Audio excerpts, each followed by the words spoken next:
Speak sponsored by rxcardclub.com. Get a free prescription drug card and save up to 85% on prescription drugs. rxcardclub.com. What happens to your blood sugar when you eat pasta regularly? Key takeaways. Pasta can raise blood sugar levels, but factors like portion size, cooking time, and what it's eaten with influence the glucose response.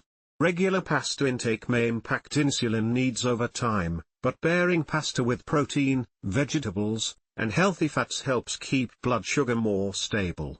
Whole grain, al dente, cooled, or reheated pasta options tend to have a more gradual glucose response compared to overcooked refined pasta. Overall, while pasta is high in carbs, its structure and the way it's prepared and consumed can lead to a more moderate blood sugar impact for many people. Choosing whole grain pasta, controlling portions, and combining pasta with other nutritious foods can help manage glucose levels when eating pasta. rxcardclub.com. Get a free prescription drug card and save up to 80% on prescription drugs. Less than /speak.